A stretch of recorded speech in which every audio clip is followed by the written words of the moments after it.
Good day, I'm Dr. T and welcome to my office. Today I'd like to talk a little bit about imposter syndrome.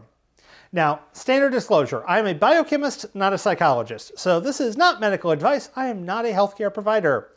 If I'm working on someone, that means they've been ground up into a little paste and I'm extracting the chemicals, and well, you don't want that to be you.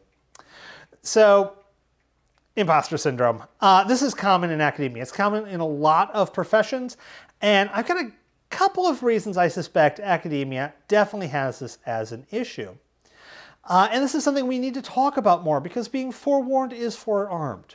See, in academia, unlike certain things you do in life, if you are teaching or if you're doing research, well, the outcome does not necessarily reflect your skill and the quality of your work because there's a lot going on. See, in certain areas of life, the better you do, the better the product is going to be, whatever that product happens to be. If you do a bad job, it's going to be terrible. If you do a good job, it's going to be awesome. Very dependent. So you know how well you did by knowing how good the stuff you made. But when you're doing education, here's a problem. You're not the only player. You are helping individuals learn. You're helping your students, but they're the ones doing it. They have more agency in this than you do. You might see them for 45, 50 hours total. They have lived, 18 years or so, depending, maybe a bit less, possibly a good deal more.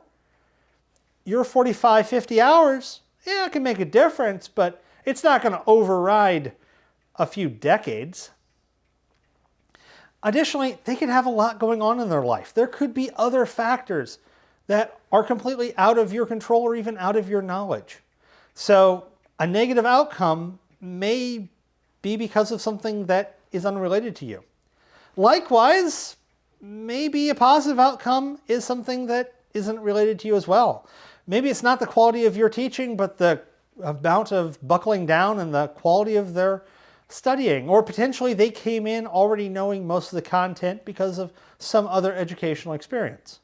So we have to ask ourselves, when looking at the outcomes of our students, well, how much of that is me and how much of that is not me? And the true answer is truly unknowable. Now, it's a very easy tendency for us to kind of assume the worst, to attribute the negative outcomes to ourselves and to attribute the positive outcomes to chance. Not all of us. There are definitely some folks for whom they have done nothing wrong and they'll take all the credit for everything always, but I'm guessing that's not you. That's honestly not most people. Those people are annoying, but there are a small number of annoying people.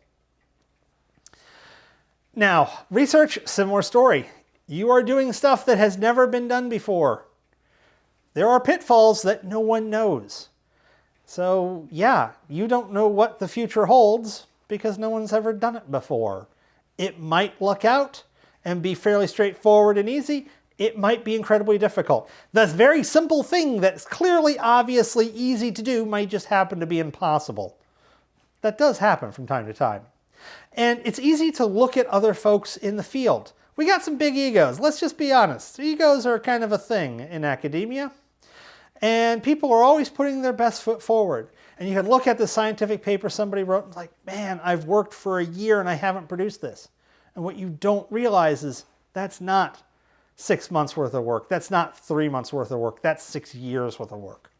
Scientific papers, as I tell my students quite often, represent at least 6 months of somebody's life, if not 6 years, very easily.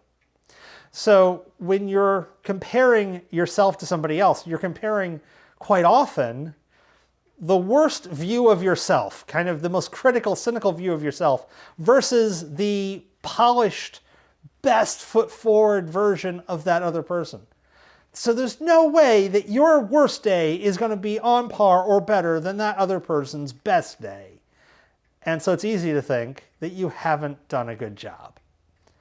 Now, the fact that you're thinking about this and thinking like, how do I do better for my students? That's a sign that you're actually doing good. You got enough self-awareness to know that you need to do better. We can always do better. Just let's try not to beat ourselves up about that. Okay, guys, this one's for y'all. There's a bit of a narrative here around imposter syndrome. And basically, it's just about the ladies. that guys don't deal with imposter syndrome. So if you're struggling with, thinking you're not good enough, well, that just means you're not good enough. You need to get good or get out. Here's the deal. That narrative is false. That is untrue. Jumping into the scientific literature, that's an open question whether or not there is a gender difference between folks for prevalence of imposter syndrome. Hey, if that's an open question, that definitely means that it's not women only. We guys can struggle with imposter syndrome. Now, the rates, that's an open question. Maybe it's twice as many women suffer from imposter syndrome than men do. That's still a lot of guys. So we're not completely immune to it. And we're not in a situation where it's not that, it's just our fault. It's easy for us guys to be like, don't admit problems and we don't talk about it. And additionally, it does appear that maybe imposter syndrome might present a little bit differently for guys. So it might be easy to miscategorize it as not imposter syndrome. There's been more than one time I've thought to myself, I'm juggling chainsaws and I can't remember how many chainsaws are in the air. Or going home just wishing I was actually good at what I do. You're not alone. Okay, so usually I'd like to have this nice succinct, here's what you need to do. This channel is about giving advice that I wish I had had when I started teaching. Well, I would love to tell you some advice. I don't have any. I know that knowing a thing exists is the first step in dealing with that thing, and quite often the most important step. If you're really struggling, talk to someone. Get some professional help. Someone who knows what they're doing far more than I do. So with that said, all I can say is have a wonderful day, and you're not alone.